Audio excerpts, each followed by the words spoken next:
and Charles Machuvu, General Manager of Chikegwa Rural Electricity Cooperative Society of Uganda.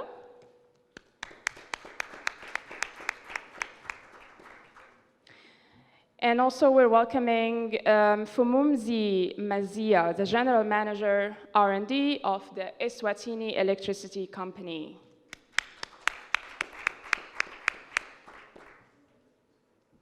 And finally, last but not least, Barbara Izirian, Senior Advisor to the MD and CEO at REA of Nigeria, the Rural Electrification Agency.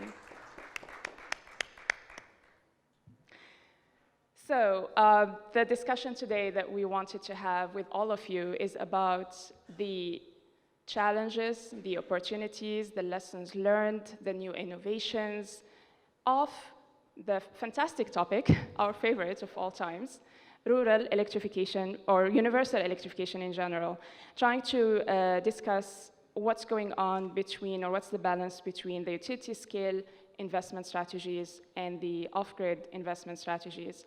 As you can see here, my panelists, we have a very nice discussion actually this morning. I wish it was already the panel, because we have quite a nice variation of experiences. We have Nigeria, big country, obviously big market, obviously a lot of challenges, but also a lot of innovation happening. We have Uganda, represented by a very special kind of distributor. It's a community-based cooperative utility. We will hear more from Charles on that. Obviously, Uganda is mid-sized kind of market, a lot of challenges, yet also a lot of innovative things going on. And then we have Eswatini, completely the opposite spectrum of things in terms of size of market, etc. Yet also very distinct situation, distinct challenges, yet some commonalities. And then we have the perspective of the industry and technology solutions that could come into the situation to, you know, help alleviate some of the problems and challenges. So we'll hear more from that from Schneider Electric. And finally, but not least, we have also the International Copper Association bringing a completely different point of view, which is the energy efficiency angle into the whole discussion, which is something that most of the times we neglect for various reasons, obviously. So I'm very glad to start this discussion, and we start by... Does this work? Okay, great. We start by just a quick round of, again, name and affiliation, but also I'm gonna give you a new thing. I just want to connect all of us here in the room. So I'll ask kindly everyone from my panelists to give a fun fact about themselves, something that is not written anywhere in this brochure, something, I don't know, something funny or sad, something that happened to you 10 years ago or yesterday. I'm gonna start with myself. When I was 5 years old, this is a little bit embarrassing, and I think I'm gonna lose some points of my reputation here, if I have any. I actually took a pair of scissors, as they say, and my cousin, she was sleeping with us in the house, she was visiting us, and I simply cut her hair while she was asleep. I really did that. I don't know why I did that. I apologized to her, and she's doing very well right now. We are in very good relations, but I did that, so that tells you a little bit about myself. So that's a fun fact, but I'll give the mic to Stephen. Please, go ahead. I'll protect my hair. Bonjour, comment allez-vous? Vin rouge, s'il vous plaît. I have now exhausted all of my French. I'll switch to English. Fun fact about myself. Okay, I love what I do. I love building partnerships. I love doing more work here in Africa. If I weren't doing what I do, I would be a writer. I have recently written a movie screenplay, and yeah, I would love to see it produced. So, thank you. Interesting. I'll ask you questions after the panel about that. Barbara? Okay. Hi, everyone. Morning. Bonjour. A little French that I know. Can you hear me? Better? Good? Yeah. Okay. So, bonjour. My name is Barbara Zilen, Senior Advisor to the MD of the Rural Electrification Agency. And I also hear the program called the that seeks to connect investors with investment opportunities in Nigeria. Fun fact about myself, I struggled with this one. This one actually kept me awake all night. Really, I saw the email, I'm like, oh my God. Now I'm going to expose myself that I don't do fun things. But, okay, so I was proud of my French till I came to Abidjan. And the first thing they said to me, which is something I'm supposed to know, which is bienvenue, and I'm like, huh? And I just blanked out. So don't test me on any French. That's all. Thank you. Barbara, I think, oh my God, this mic is going to give me a hard time. I think I definitely empathize with you. And I'm from Morocco and I don't speak French, so don't feel bad about it. Charles. Oh, wow. Thank you. Morning, everyone. Yeah, I'm Charles Matovo. I'm from Uganda, and I happen to be the general manager for Chegegwa Rural Electricity Cooperative Society. We are community-based, and we are into managing the grid and also some off-grid projects. I'm so happy to be here to really share and also explore a lot from you and also from my fellow panelists.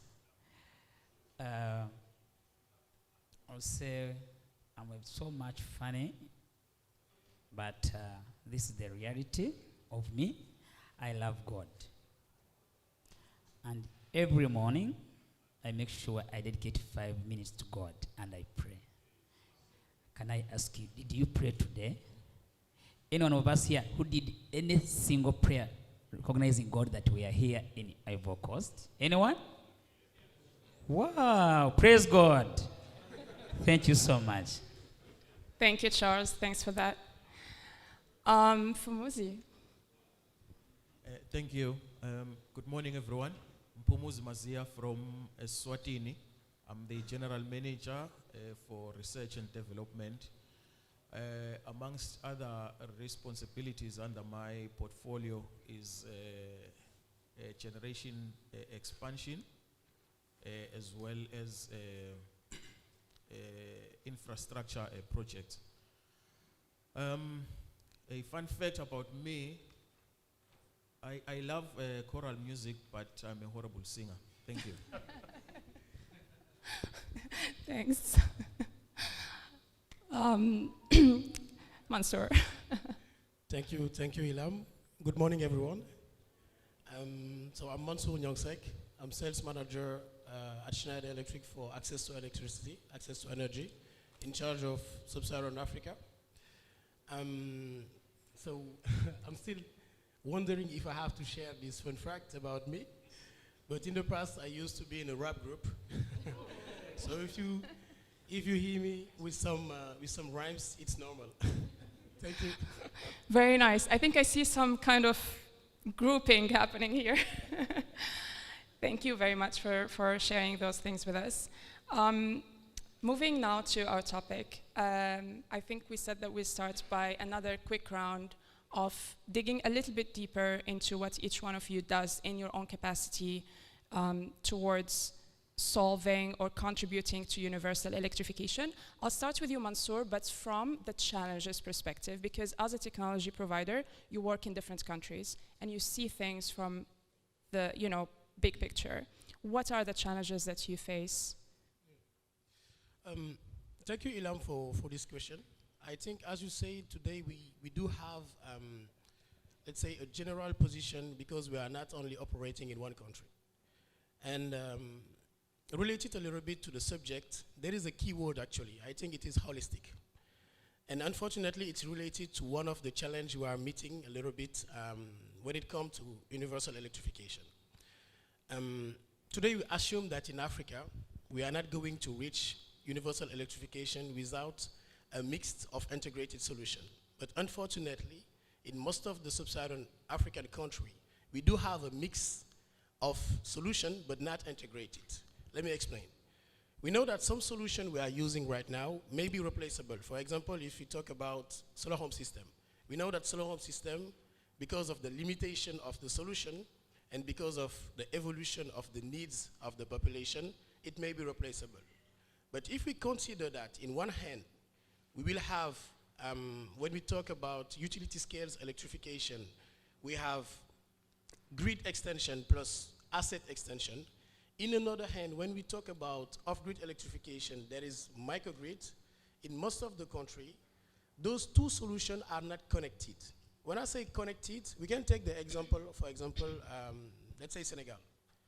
When an entrepreneur invests and make a solution, a microgrid solution, what happens when the grid comes? So I think this is the first challenge because the strategy are not built to be integrated. And if we take the example of today in Senegal, okay, what is done in Dakar, we are integrated solution, digital solution, what we call today ADMS, Advanced Digital Management Solution. So it's an IoT-based solution that allow actually the grid to be connected. So today those type of digital solutions are the same we are having in microgrid. So we should actually think about mesh grid. So when we built the strategy, I'm not giving rocket science, but I think it is not built like that today. But people thinking about utility scales, consider that when they meet a microgrid, actually the microgrid have to move. And it may be a part of the general actually electrification plan. Those two solutions can stand together actually. So that is the first challenge, conducting actually to underinvestment in this sector. So the second challenge we are meeting a little bit in this sector, so I'm going to talk a little bit about a touchy challenge because Quickly. yeah, quickly, because it is coming actually like the resolution of an injustice. You take a country, okay, a same population, and you may have multiple tariffs in the same country. So politic and regulatory agencies start going on harmonization. But unfortunately, harmonization is a break into investment into microgrid sector. I can take the example, if you quickly see the figures, where we have the most advanced electrification, it has been done a lot by solar home system. Right. Why? Because of the absence of lot of regulatory Indeed. barrier. Yeah. So very quickly, that is the two challenges. Maybe I will come back with what we Schneider Electric are doing actually Yes. in front of that. We'll come back to that, and we give you space to talk more about the solutions that technology could provide to alleviate some of these challenges. Obviously, things are complicated. And also, we will hear some of the experiences from our colleagues in, at least in Eswatini, on how they're dealing with some of these challenges. But let me go to, actually, let me go to Eswatini. Mfumuzi, can you tell us, now Eswatini is very special situation. You have a small population, small country, but also you have a relatively large electrification rates, right? And I think it's over 90% urban and 80% electrified in the rural areas, but yet you still have some pockets that are non-electrified. Obviously, the country also faces another challenge, which is that I think 70% of your electricity consumption comes from the neighbors. So that's another, we will just ignore that for the moment. And we'll focus on those pockets that remain unelectrified, the last mile. For you as a utility, publicly owned utility, vertically integrated, what's your strategy towards getting into those last miles, and what are the challenges that you face? Thank you, Ilham. I think maybe for facts, Eswatini is 17,300 square kilometers. So you can go from one border to the next in 1 hour. And a population of just over 1.1 million people. So I think you are also right that our electrification rate is slightly higher. We have about 250,000 domestic customers, a large portion of which falls under rural.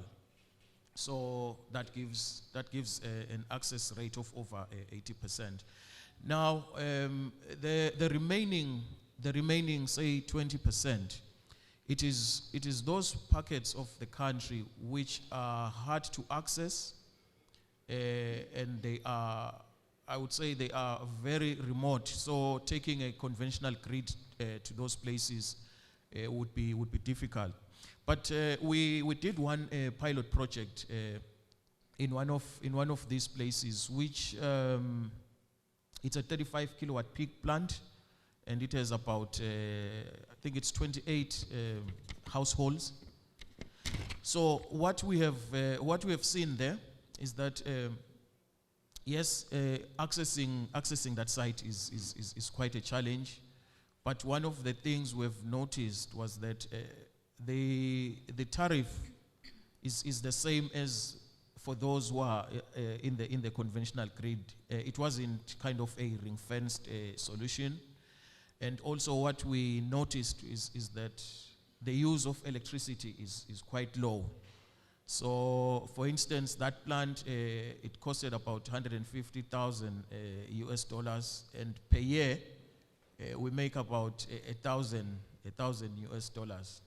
So recovering if you use that tariff, unless it was a ring fenced. But then one of the strategies, of course, it is to roll out the mini grids. The regulator just recently finished a framework for that, of how it would implement it. So the approach is we would go for competitive tendering. So would issue tenders because we know where these pockets are. Would issue tenders, invite developers to come and build their projects. But of course, it won't be like the utility. It would be the tariffs that would be costed would be cost reflective, so that they also make a return on the investments. Thank you. Very good, very nice. Thank you so much, because that actually links to what Mansour said about the tariff. So you have a situation where you have your tariffs quite harmonized, but then you're not recovering your costs. I'm not sure how that project was developed. Maybe if you would like to share with us more at some point. But then the case from Charles from Uganda, you also have some mini-grid experiences, and they're a little bit different. Maybe you can tell us about that, but also a lot of questions for you. Maybe you can also set the scene a little bit to the audience, because you are a cooperative utility. You are one of the many utilities, but there's also Umeme, which is the largest utility in the country, and then there is Chikegwa, represented by Charles today. So just a little bit of your placement in the country and the sites or the districts, sorry, that you are in charge with.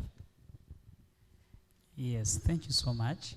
Once again, I'm Charles, and the General Manager for Chegegwa Electricity. In brief, we call ourselves CREX. Yeah, we are a cooperative, and one key thing that identifies us most is that we say we are the owner, the controller, the user, and the managers. So this puts us at a distinctive point from other people who come in to operate some of these grids. So Chegegwa, we are into both grid management, with managing the national grid in some parts of Uganda. Currently, we cover the central service territory in the footprint of the country, and we cover about, we are into 8 districts with about over 12,000 customers, mainly domestic, which takes about 95%, and also some commercial customers and KVAs. That defines us where we are based, mostly in rural areas, which, like they have talked about our fellow colleagues in the same sector, Umeme, we did make a case for them to go into making a business with the rural areas. So CREX as a cooperative comes in to gap up that.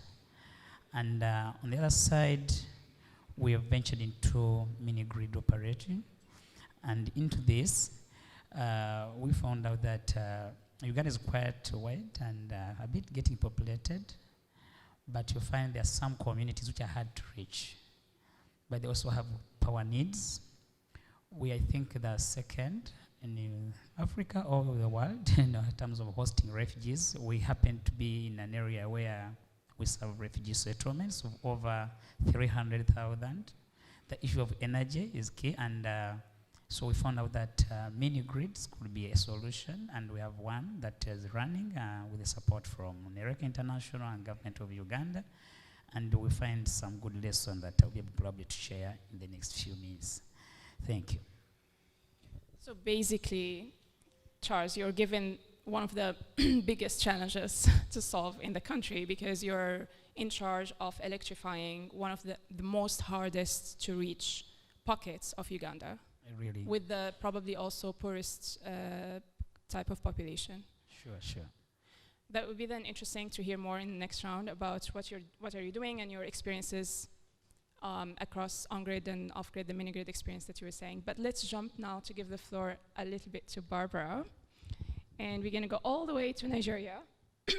Excuse me. Barbara, at Nigeria, a lot of things are happening. I think most of our audience probably are even maybe involved in some of the projects that are happening in your country or at least know about. Can you tell us a bit about what's happening and what's your role with RIA, the Rural Electrification Agency? I'm just trying to not say any jargons for the translators. In terms of advancing universal electrification in your country. Okay. Thank you very much. I'll try and speak slowly so they can interpret properly. So RIA is an implementing agency of the government and is tasked with responsibility of electrifying unserved and underserved communities across the country, right? This means we can go to rural areas, and this allows us to interconnected mini grids as well, because some areas are underserved, right? RIA on its own, through funding from the government, deploys certain interventions in different locations. So grid extension, solar street lights, solar mini grid, solar home systems, solar irrigation water pumps we did recently. All these are government-funded initiatives.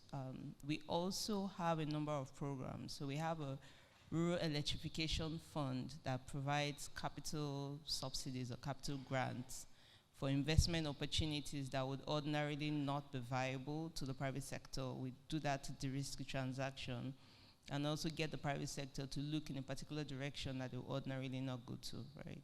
We have a number of programs that I think we've spoken about a lot. Nigeria Electrification Project that gives grants, performance-based grants, as well as for mini-grids and solar home systems. We have a number of other programs, the Energizing Agriculture program that designs a model to electrify agro-clusters. So we carry out this electrification in different areas. One, we're going ourselves. Two, we're enabling the private sector to go to areas that we can't go to. Three, we're also designing business models, trying to expose these agro-clusters that are viable to investors. And also in some cases where we have donor funding, we're also implementing some pilots to demonstrate more like show proof of concept. So we're doing this across board, and I won't say it's an easy task because everyone expects the agency to perform magic overnight, but I think we're getting there. So far, we've been able to electrify over 6 million people, and I think that number is growing every day. So in summary, that's what we've been doing. Thank you. Thank you very much. And we'll dig a little bit deeper. We'll pick probably today only the experience of the interconnected mini-grids in Nigeria, and we'll try to dig a little bit deeper in the next round. I'm actually, before going to Stephen, sorry. I'm really missing a regulator on the panel.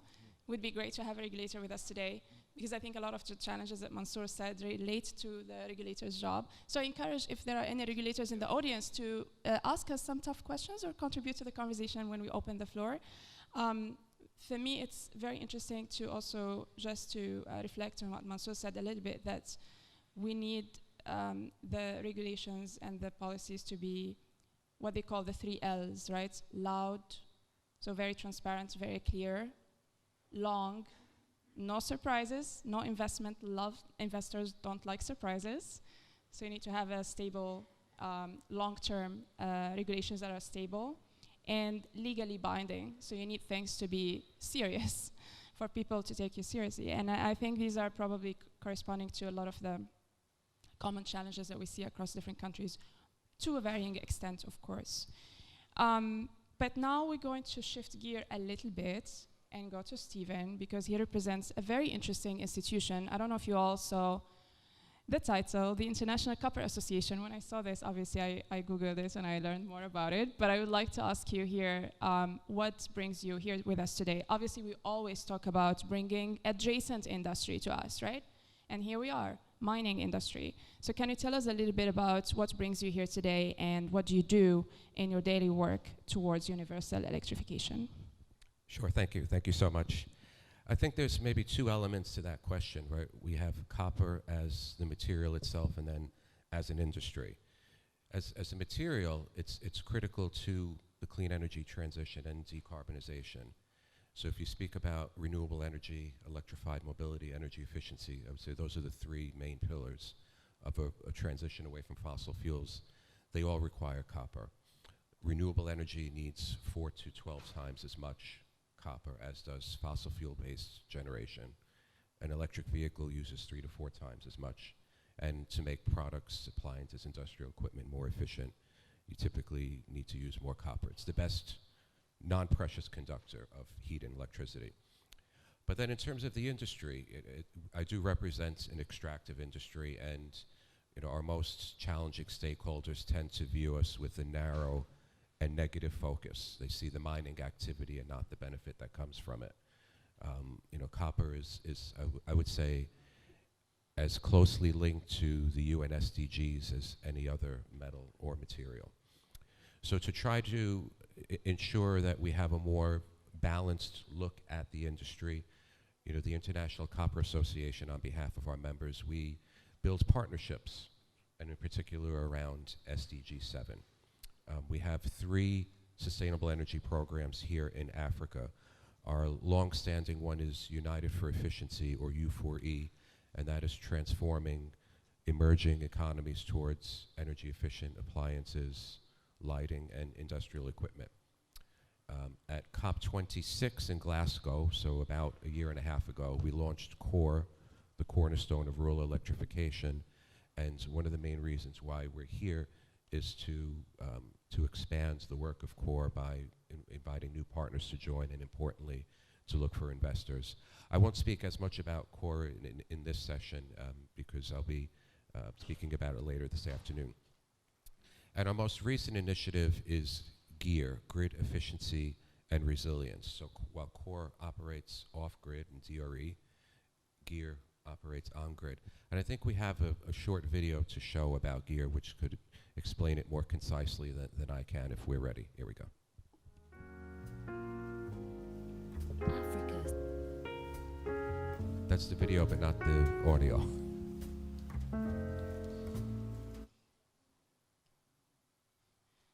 Period of growth in electricity demand, forecasted to be up 7-fold.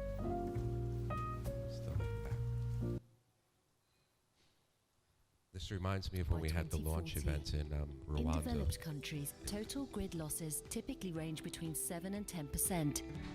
In Africa, these losses average between 15 and 30% and are as high as 44%. In simple terms, this means that for every 100 watts of electricity that's generated in Africa, as much as 44 watts never make it to the outlet in an African home or business. We need to act now to make electricity grids more reliable, efficient and resilient. The Grid Efficiency and Resilience Initiative, known as GEAR, is unique in that it will provide free technical assistance and capacity building to all strategic stakeholders in the energy system.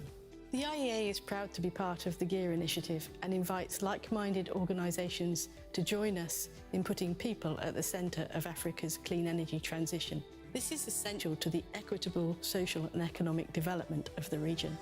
GEAR adopts a holistic approach to tackle all critical issues and offers technical assistance and capacity building to create an enabling regulatory and policy environment, to educate utility and non-utility players, reinforce local manufacturing capacities, while facilitating access to finance and the development of a new financing facility in partnership with Mission Efficiency. In this context, efficiency, reliability, and resilience must be embedded in our existing and future grids. Simply because every kilowatt hour counts. It is light for our youth to study, energy to produce our means of existence, and accelerate our economic and human development. It's urgent to act now. Join us. So I'll just say, just to close this this round here, further evidence maybe of our history of building partnerships. This year we're celebrating 25 years of partnership with the United Nations system. We're very proud of that. And then just 2 weeks ago we launched a decarbonization roadmap for the copper industry. So we contribute to the solutions, but we also want to be part of the solution. Thank you. Thank you. I think we all agree that the cheapest kilowatt hour produced is the one never used, right? So I think this is great that we have the Copper Association trying to champion the sector towards more energy efficiency. Probably you can tell us also a bit more about specific projects that you do, and I know that you're active in Zambia, for example. We'll get into that. Maybe I shift gear now back to Eswatini.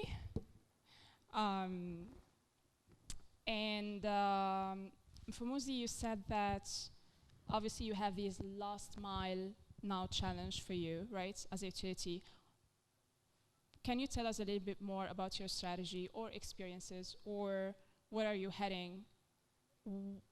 How do you think you can effectively and efficiently reach universal electrification in your country? All right, thank you.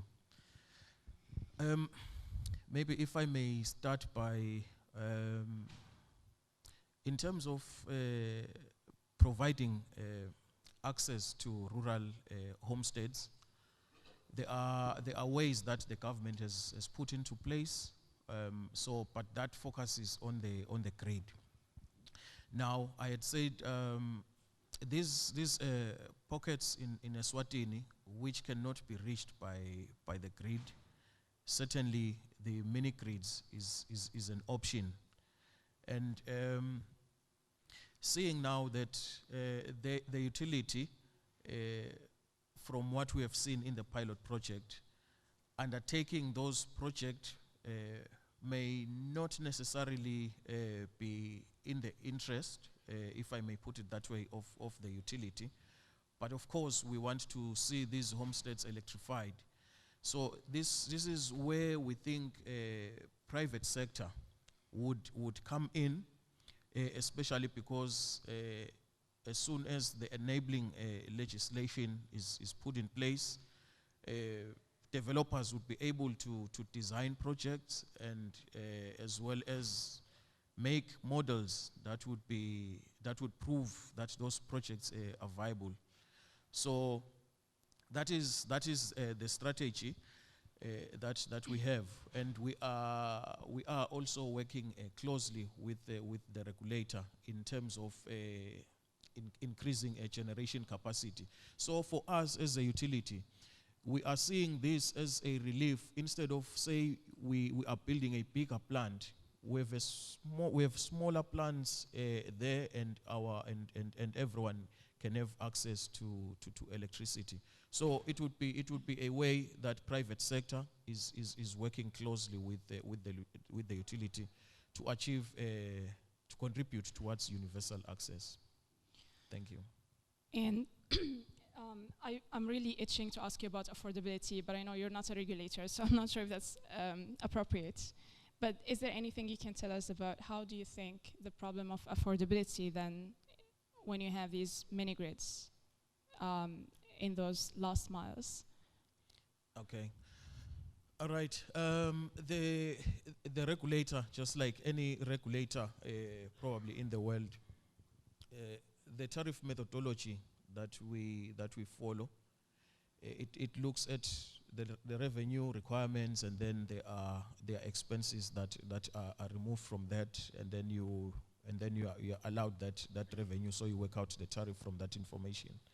So in this case, yes, affordability may be an issue, and government does come into, they do come into the picture. For instance, for our rural customers, they have an option of registering with the utility, whereby there's a lifeline tariff for the first 75 units that you consume. You are charged a small rate. So on average, we charge customers about 11 US cents per kilowatt. So it's approximately 60% of that for the rural lots for the first 75 units. So I think if government comes in now, it would enhance the business model for the developers, and I think it would be a good space to operate in. Thank you. Thanks for sharing that.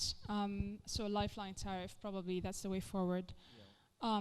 I would like to stick to that point and go to Charles, because Charles, you have similar challenges, probably bigger. And you told us just in the morning that you have this mini-grid experience as well in some of the districts. And you do a lot with productive users and also consumer financing, and you work with the SACCOs, etc. Can you just tell us more about that experience? How is it going? What are the challenges remaining, and what have you learned? Yeah, thank you so much. Yes, we find a lot of lessons and concerns or issues when we are working with the mini grid. The issue of affordability comes in. Currently, we are running it at around 30 US cents in Uganda. 30. I beg your pardon? 30, right? Yeah. And still we find some are really finding it hard.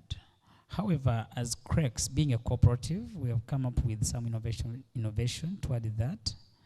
One is to promote PUE, productive use, in these mini grids. We've moved a step ahead to identify and work in partnership with microfinance institutions and commercial banks, as well as PUE equipment suppliers. We organize some events, what we call matchmaking, and we invite these service providers, those with my equipments and then finances, to interact with our farmers, with our communities, and to ensure that there is that kind of interplay, and to see that the farmer or the community member is able to access at a friendly or at an affordable terms, and be able to not only use power for lighting only, but also to have an extra income that can make him or her have an urge to use energy. At a cooperative level, to be more sustainable and friendly, we have also gone ahead to create a semi-autonomous kind of structure. We call it the Savings and Credit Cooperative Agency. It's a SACCO, commonly called as SACCO, Savings and Credit, where members of the COPs are able to access friendly financing. As a cooperative, instead of, once we make an annual margin, instead of sharing this in form of dividends, we normally turn this into the SACCO that people can be able to access without having issues with the commercial bank ratings. So that's how we have moved, and we are also trying to work with non-government organizations like SNV, who are trying to do something into PUE, and other companies that have been able to access some support from multinational agencies in terms of power usage. That's basically what we do, but we find mini grids compared to the grid a bit quite fair, and I believe it's an agenda that we need to learn more and take forward, because of the cost of maintenance. When I compare the operational costs on this side of the grid and the operational costs in terms of the mini grid, you find there's some kind of relief. And if we can promote PUE, I think we find that the tariff can move closer down compared to the national grid. Yeah. Thanks. Thanks, Charles. Also, I mean, there is, so basically, the work that you're doing with the SACCOs is helping to empower the local community and get them the cash that they need to buy those productive use machines or appliances. How is the demand and the consumption of the mini grid? Is it one mini grid or multiple mini grids? And how many households is it serving, and how is the demand situation? Thank you very much. We're just currently working with one mini grid, which is about 50 kVA. But we have worked with one of the banks in Uganda called the Government Bank, and have about 13 sites which are ready for financing, and that's one reason I'm here, to make sure that I get partners to move work on this journey. But the one that I'm talking about, we have about 174 domestic customers and about 3 commercial customers on, and mainly to the grain milling and milk cooling. And so far it's doing quite perfect. On average, these take a consumption of about between 1 to 3 kilowatts for the domestic unit per day, and for the commercial, we call the commercial, the 3-phase commercial, we look at between 35 to 50 units per day. Yeah. So it's going on the right direction. Really, we find it so far quite progressive and fair. Yeah, I think once we advance it further together with education, I think it could do something positive. Very good, thank you. Maybe now moving to Nigeria, because also you mentioned, Charles, that there are things you can exchange on and learn from the Nigerian experience. Obviously a pioneer in empowering the private sector to come in and lead the mini-grid development, but also in very close interaction with the grid. And you have this interconnected mini-grid program. So can you, Barbara, tell us a little bit more about it? What has been your experiences, challenges, and lessons learned so far? I think the first thing to point out is that the significant opportunity to have the interconnected mini-grid. I think someone mentioned what happens when the grid, comes through, but there's even another side to it. What happens when the grid can't meet the demand, and that's where you have the interconnected mini-grid option. Currently, we've piloted a few of those opportunities, and it's the ones that are already in operation are working very well. Where a particular market that was under the distribution company now has a partnership with a mini-grid to provide the service, and they're scaling up within the market. So that's one test case that has worked, but also I think part of the one of the elements that made it successful is the grant that the federal government gives, right? So the federal government gives grants to enable scale-up of mini-grids, right? Leaving it to the private sector alone will be a challenge, but coming in with some sort of interventions like a grant, would help scale up and also help manage the tariff. I know Schneider mentioned about differential tariff, but that can help. I'm not saying it will be perfect, but at least it would help just reduce the impact on the end user. So we have a number of interconnected mini-grid projects that are going on. They're still, we signed agreement with the discos, we signed tripartite agreement, which shows their willingness to partner. And I think one of the major feedbacks from the discos is they're looking for scale.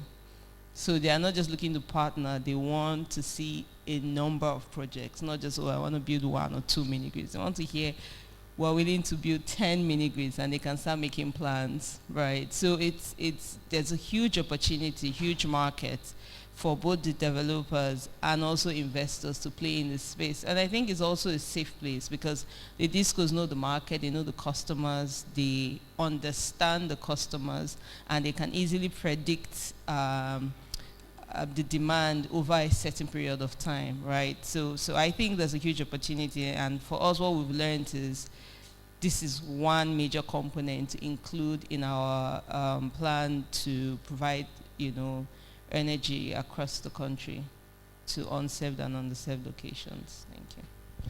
And how many interconnected mini-grids are now commissioned? So I think currently we have 2 that I can remember, or a bit more than 2, maybe I would say under 5, but we have a number of them on the way. So we have a project with GIZ in Nigeria to roll out about 14 sites with about 8 developers. Most of them have signed a tripartite agreement, and some of them are about 50% now, where it's either the equipment are in country and they're just waiting to deploy to those sites. I would say this is the way to go. Not completely, but in some areas, interconnected mini-grid will suffice. In some areas, mini-grid, and in some areas, of course, the grid. But we can't wait for the grid to catch up. You know, there are things we can do in the interim before the grid gets there. And there is a plan in the mini-grid regulation that says what could happen when the grid gets to those locations where you have mini-grids. You know, so Schneider will talk about that later. But I think, you know, interconnected mini-grid is good. We're seeing a lot of investment opportunities in that space, and we're welcoming other investors that are willing to explore opportunities with the distribution companies. Yeah. Very good. So basically you've started, there are things happening, and there are like a couple under 5 mini-grids already commissioned, and there is a plan to grow and scale up that project. On that point of interconnection, I would like to go back to Mansour a little bit, because at Schneider Electric, you're also quite, let's say, pioneer or active in the digitalization space. And we keep on hearing about digital solutions for electrification or rural electrification or universal electrification, whatever you call it. What are the solutions on offer right now, practically, when it comes to mini-grid and grid integration from the digital point of view? Thank you, Ilham. So today, actually, the angle where we are standing is an angle of future-ready product, ready to be connected first, and secondly, sustainable. So we do have actually what we call EcoStructure at Schneider Electric, and it's something that happened at every level. So when I say every level, for example, in grid, like I said, we do have what we call the ADMS, or the ADDRMS, so mostly for renewable energies, so allowing actually the digitization of the grid. But we can have in one hand the digitization of the grid, but in another hand, in access to electricity, to energy also, all the products today we are manufacturing are having actually this component of digital. For example, when there is a microgrid, we know that there is monitoring solution, but also remote management solution. We know the environment. So we talk about last miles. So we know that last mile are difficult to reach. Some ESCOs might need to be very far and maybe work with the grid. So also when it comes to connection between the grid and the microgrid, like we call the mesh grid actually, those two IoT-based solutions that are integrated maybe in different level, because what we have in the grid is very different than what we have in the microgrid, because there is micro in it. So it is also micro. So, but it can enable actually the connection, and the question may be is, do we consider at the end the microgrid ESCO as a PPA? But maybe not, because we know that for the microgrid players, one of the biggest challenge may be the scalability. So at one point, maybe reaching a point of scalability, maybe being connected with the grid and having actually a partnership with the grid to supply with a mixed manner, microgrid and grid, the population can actually at the end of the day feed actually the needs. So that is today what we are enabling. And like I said, we cannot do it, we are doing it through partner. So partner is one of the DNA of Schneider Electric part. So that's why we are very, very open for all the partnership right now. So these solutions are practically available, and I know maybe that your neighbor, Fumuzi, has some experience with applying these solutions into one of the systems that you have. Fumuzi, can you tell us more about it? Because we know that these things are expensive. but how does it fare out in the long term when it's operational? Okay, thank you, Ilham. I think maybe it's worth mentioning that a large portion of the investment for that pilot plant that we did, it has battery storage. I think it's 200 megawatt hours. Now, a portion of the investment went to that. But over time, what we've seen compared to the conventional grid, the advanced monitoring and control systems, the SCADA, our running costs for that plant, they are low. So in a way, if the tariff was cost reflective, then it's a solution worth considering. So yes, the digitization helps. It helps a lot. It lowers the running costs of the plant, and whenever there's something, you just know from the office, you can see what is happening on site. Thank you. I really like that we found out actually by chance that the same systems are applied in Eswatini, and that they are effectively reducing the operational and maintenance costs of the mini-grid system in Eswatini overall in the long term. I would like to just close with one question before we open to the audience with Stephen, because I know that you're active in Zambia and you are doing quite interesting projects there, working with the government to try to drive the energy efficiency agenda. Can you please tell us a bit more about that? And yeah, eventually, how does that link up to universal electrification? No, sure, absolutely. We saw the video for CORE, and CORE aims to help to increase the supply of electricity in African countries by up to 1/3 without increasing power generation, right? We want to limit those transmission and distribution losses. One of the ways we do that is by upgrading the distribution transformers along the grid. These are long life products. Some of the transformers that are installed now in African countries have been there for 30, 40 years.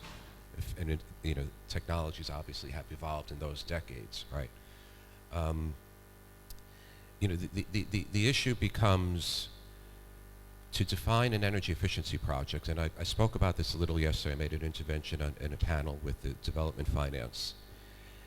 We're not seeing investments in energy efficiency, and a large reason for that is there's a lack of financing for capacity building and technical assistance in countries.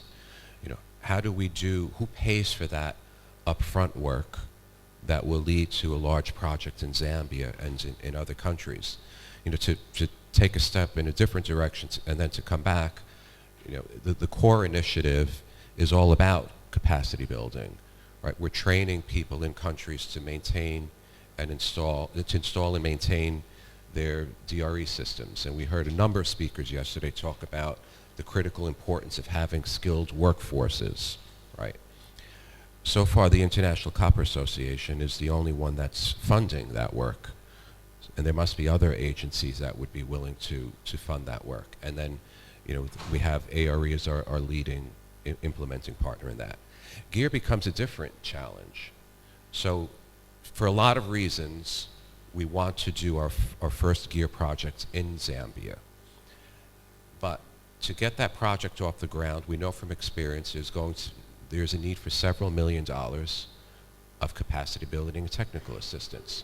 Who is going to do the total audit of the grid system that shows the status of the distribution transformers, for example, right?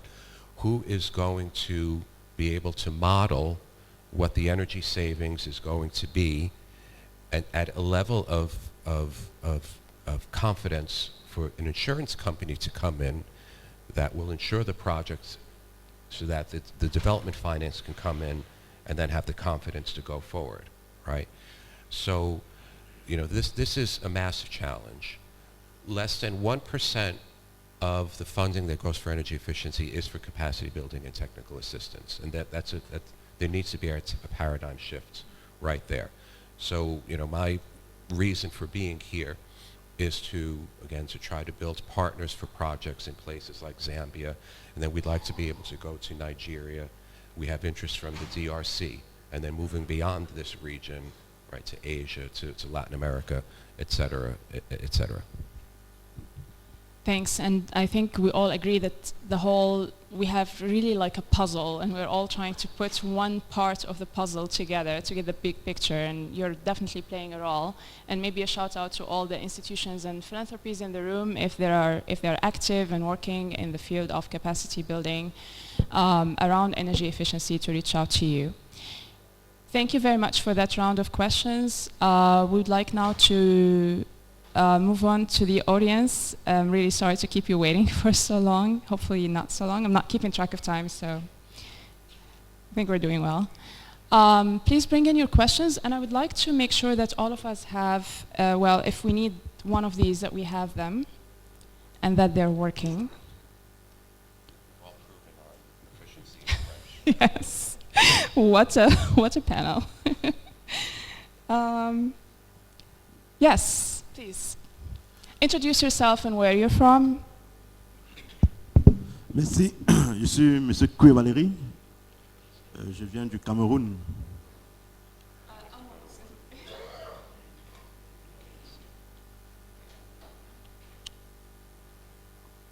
Ok, je disais que je suis M. Koué Valérie, des énergies renouvelables, de la maîtrise d'énergie au ministère de l'énergie du Cameroun. J'ai deux questions. La première question s'adresse à Madame Barbara du Nigeria. Elle a, dans son exposé, fait allusion de subventions au niveau de l'énergie solaire. J'aimerais savoir quel est le mécanisme de la subvention. Est-ce que c'est au niveau fiscal, des taxes, que cela s'opère, ou alors c'est des subventions données directement aux exploitants, aux opérateurs, ou alors c'est une subvention sur le prix d'accès à l'électricité aux ménages. J'aimerais savoir le mécanisme de subvention qui est mis en place chez vous. La seconde question s'adresse à Charles. Dans l'exposé, j'ai cru comprendre que le mini-grid pourrait être à un moment donné plus compétitif que le réseau interconnecté. J'aimerais bien savoir comment ça se passe dans son pays, en Ouganda. Est-ce que, étant donné que le mini-grid, le réseau interconnecté bénéficie de l'économie d'échelle, j'aimerais bien comprendre. Alors, est-ce qu'au niveau tarifaire, il y a pour le moment une différentielle de prix entre le prix mini-grid et le prix du réseau interconnecté? Merci. Okay.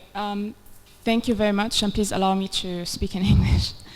I'd love to answer question by question. I think that's just more relevant. So we'll take Barbara first on the grants and the mechanism.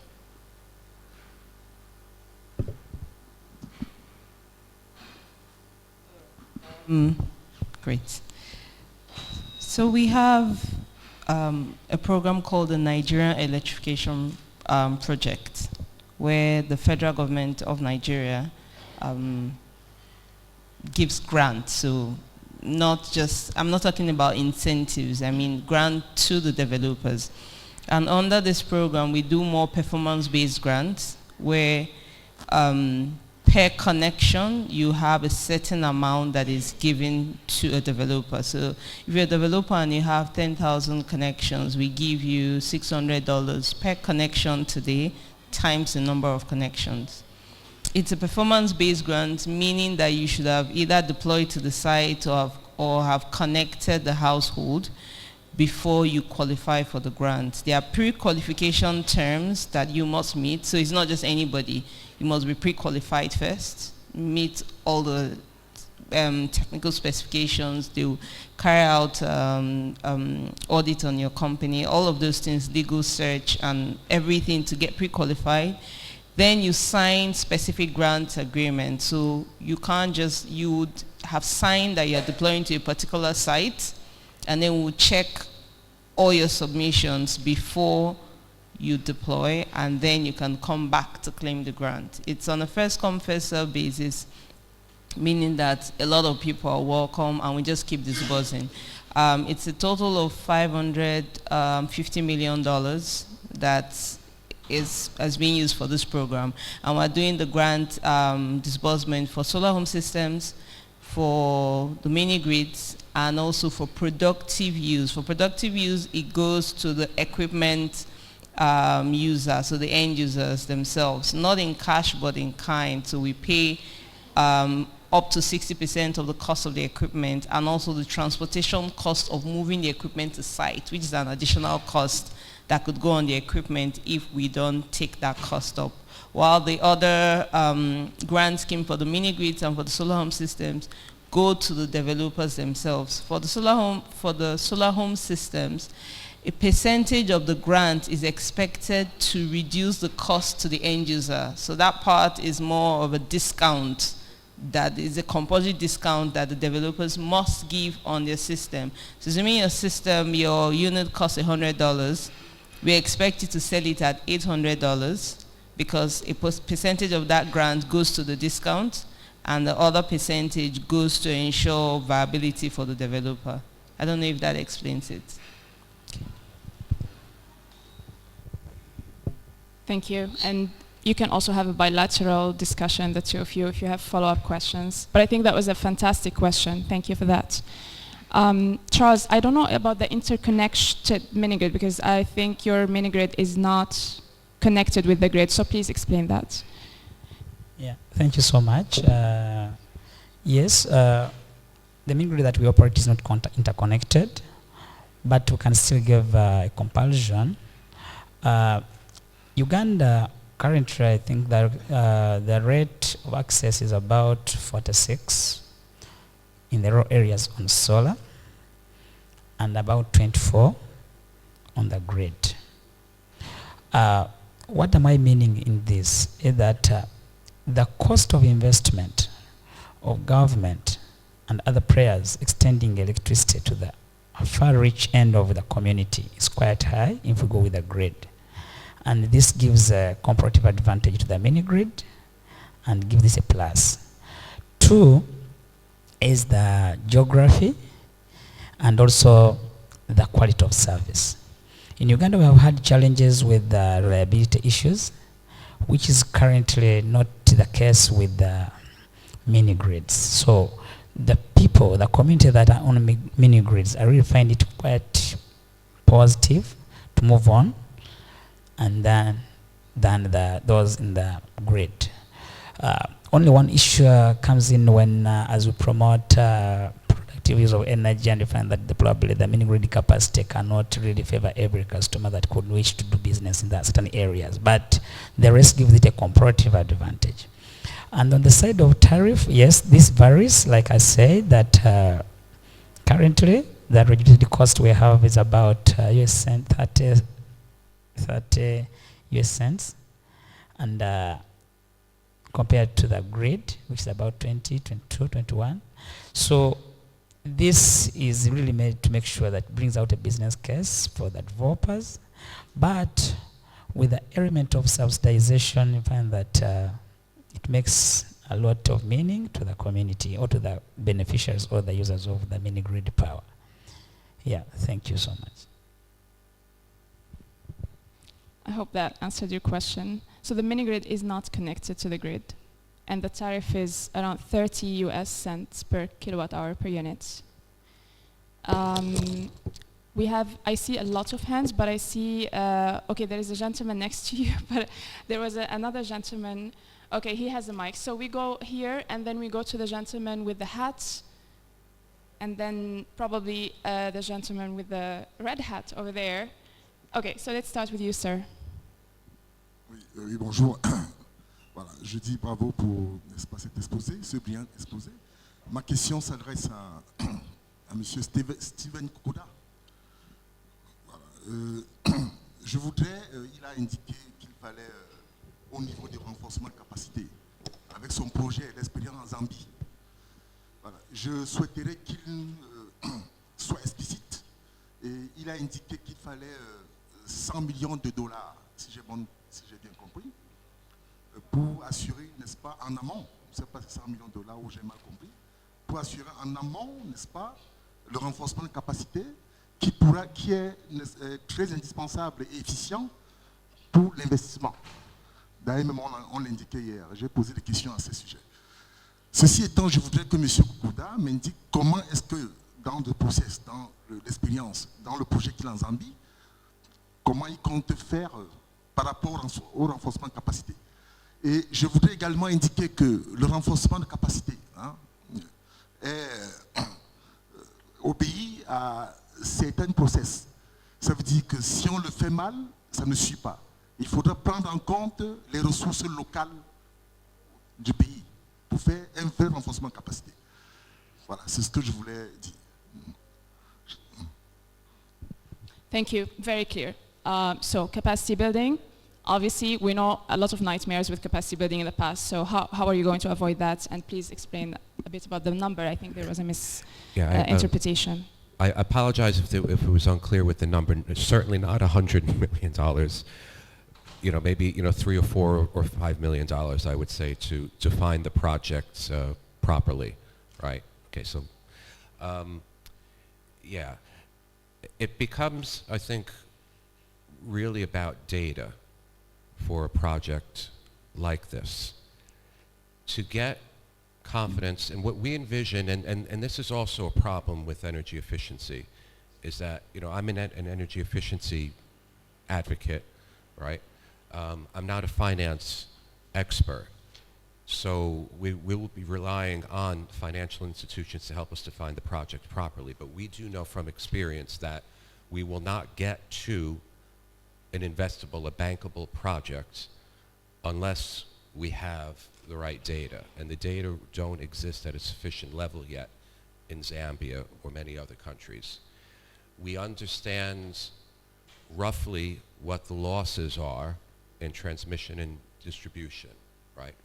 But not to absolute terms into where the improvements can be made. So what we envision, and I'm glad you asked this question because I wanted to have another opportunity to come back to this. What we envision in Zambia and in other countries, we want to build a project that we can replicate, is an ESCO model, okay?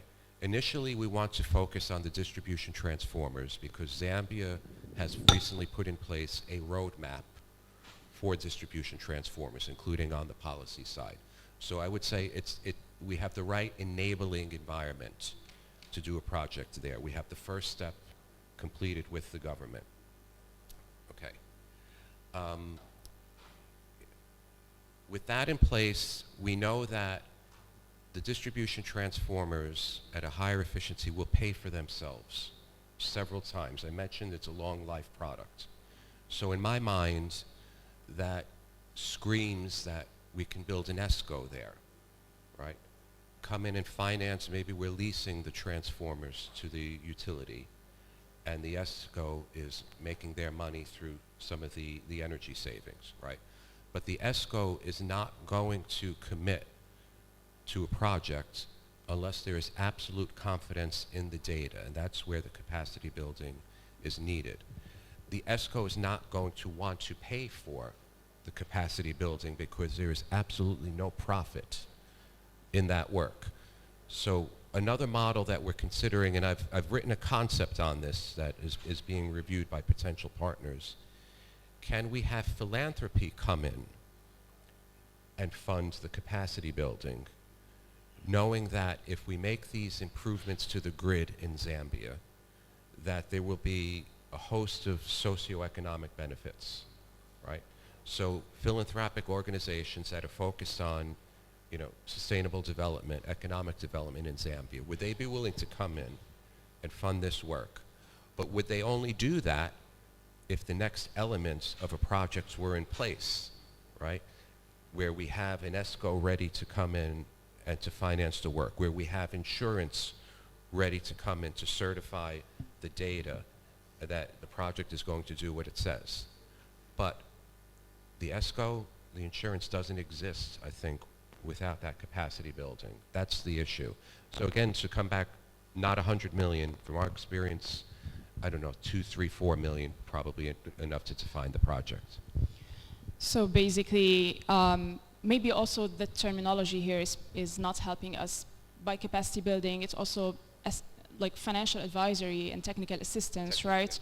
To get your financial models into an investable stage where then a financier could actually invest in this, and the ESCO could come in and take on the project with the confidence that they would recover their money or their investments through the energy savings. Exactly. And then just as a final word very quickly, to try to solve this issue broadly, right? In the video you saw at the very beginning, it mentioned something called mission efficiency.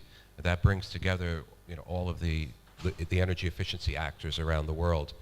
We've created a facility called the Marketplace that brings the finance community alongside the energy efficiency community to ensure that we're developing projects in the right terms. So if anyone's interested in learning more and getting involved in that marketplace, let me know.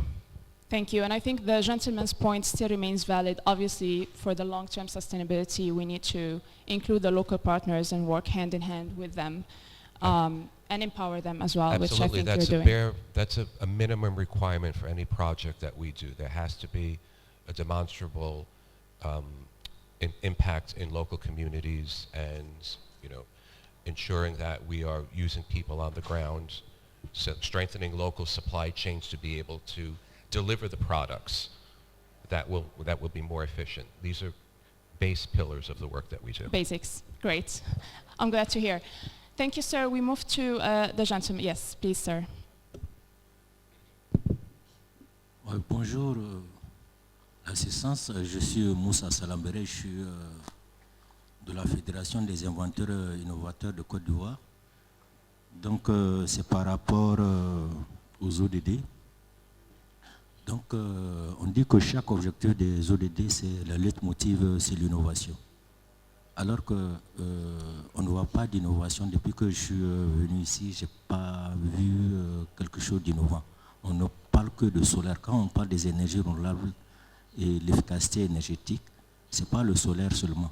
Il y a l'éolienne, parce qu'on ne parle pas d'éolienne depuis que j'ai suis là depuis hier, alors que l'alternative, c'est le soleil et le vent. Les solutions simplifiées soleil et vent qui peuvent nous donner de l'électricité dans les zones un peu reculées. Donc, je ne vois pas également Globe et l'Espagne qui sont les grands fournisseurs de technologies éoliennes dans le monde. Donc, je voulais savoir, par rapport au choix des technologies, les ressources humaines, la volonté politique, parce qu'il faut la volonté politique pour que les populations adhèrent. Donc le choix des technologies, les ressources humaines et le financement, n'est-ce pas? Et je voulais demander également à la dame du Nigeria, parce qu'au Nigeria, le Nord s'avance énormément. Est-ce que vous avez essayé un peu l'énergie éolienne, parce que je travaille actuellement au niveau de l'université de Cocody avec un doyen. Nous sommes en train de chercher un financement pour voir la vitesse du vent pour essayer de déterminer la technologie. C'est pour cela que je vous parlais tantôt de choix de technologie. Parce que tant que les technologies ne sont pas abordables, bon, c'est très difficile à ce qu'on tient la route. Et la qualité de ces technologies. Parce qu'on dit que les technologies coûtent cher. Et d'un autre côté, on dit que bon, ça a baissé. Donc, je voulais savoir exactement où en sommes-nous. Clear. Clear, thank you. Wind energy, I think the question is to Barbara, but I see also Mansour itching to it. So maybe Barbara, go first at it very quickly, and then Mansour. Thanks for the question. I think we are considering the different energy mix, right? We've spoken more about solar today, but we do have a lot of hydros. If you know Nigeria very well, we have a number of hydropower plants, and we're still looking to expand that portfolio. Wind, we're running studies and we're exploring that option, so we're open. It's just maybe fortunate that I've just been talking about solar, but we are exploring all forms of renewable energy options, different cost implications, and maybe that's why you hear more solar, because we can have small solar units even if you have a small hydropower dam, that will still cost a lot. So we are exploring them at different stages, and different partners are playing in different categories. We even have a lot of private sector investment now in the hydropower space, unlike we used to have in the past. So I think it's open, and if you do have interest in wind energy, you could explore opportunities in Nigeria. We'll be willing to guide if possible. Thank you. Thanks a lot.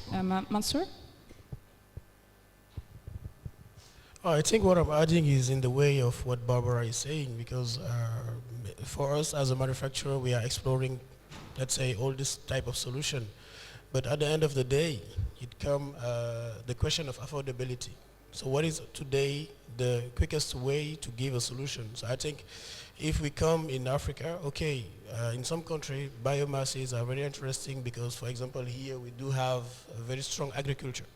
So it may be interesting to maybe try, but in a very inclusive way where we have to have small solution for everyone. It's quite complicated to go on biomass for, let's say, solar home system, small wind turbine for complication for maybe maintenance, etc., etc. So yes.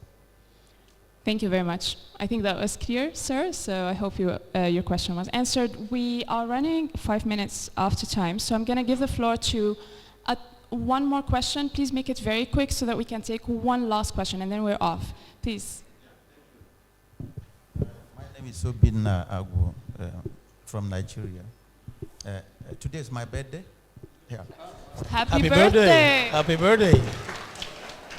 Now, my question is, don't we think that going the concessional way, looking at interconnecting DRE to the grid, we scale up universal electrification? Especially, for example, in Nigeria, if you allow many grid operators to have concession from the grid operators to scale up deployment, this will help scale up what we are doing and then get more people connected. I'm just thinking. Thank you. I did not really catch the question. Could you please, did you understand, if you could repeat it? I think we already answered that, right? That's why I spoke about the Wuse market opportunity, like you know about. What was the question, Barbara? So the question is, what he's saying is, shouldn't there be a partnership between mini-grid developers and the grid? And that's the entire essence of this panel session, which is talking about grid and mini-grid or off-grid partnerships. And I think we have a lot of that in Nigeria, and I just mentioned one that you probably know about. And the discos are the distribution company and the utility companies are open to these partnerships.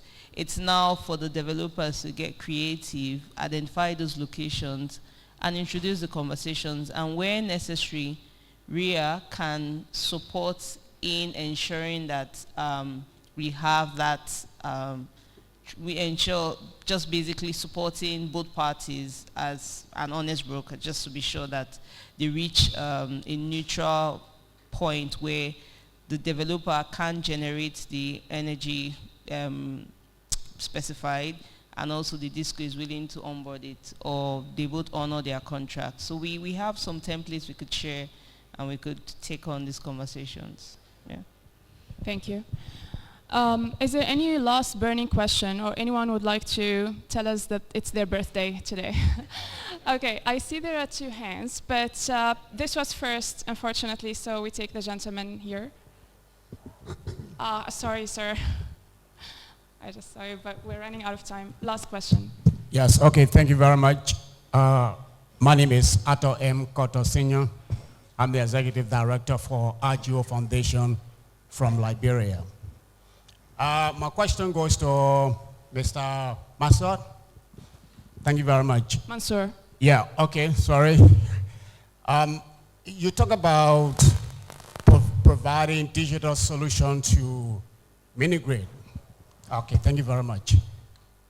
But this concern was raised yesterday about remote monitoring, and according to you, you said part of your solutions is remote monitoring.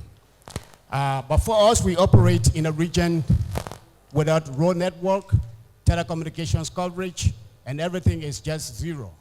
So if we intend to use your platform, how do you go about monitoring the system in such a remote area without road network, telecommunications coverage, and just nothing?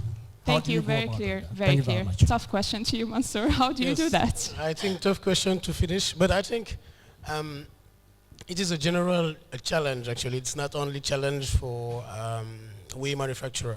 But today, when it comes to monitoring or remote control, we are not only exploring existing solutions like GSM, for example. Today, all the solutions we are developing have some technology like LoRa. And we do know that it is very wide radio telecom.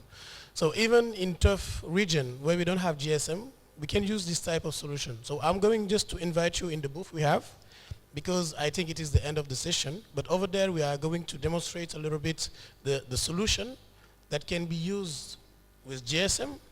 And whenever we don't have GSM, we can explore solution like LoRa Telecom, LoRa 1, which is wider. So I don't know if... Okay. Yeah. So there are solutions. Technical problems have always solutions, yes. Trust me. Yes.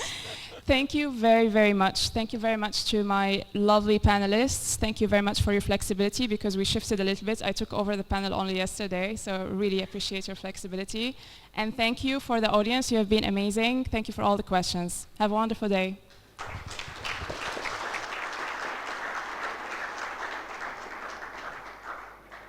Let's give another applause for the wonderful panel and the moderator. Well, I do reckon that we need more time to discuss about utility scale and off-grid investments. So let's leverage the presence of the different panelists during the coffee break and lunchtime to have the follow-up questions and engagement. Just some few highlights before we go on coffee break. The next sessions are on catalyzing climate finance to accelerate DRE market development.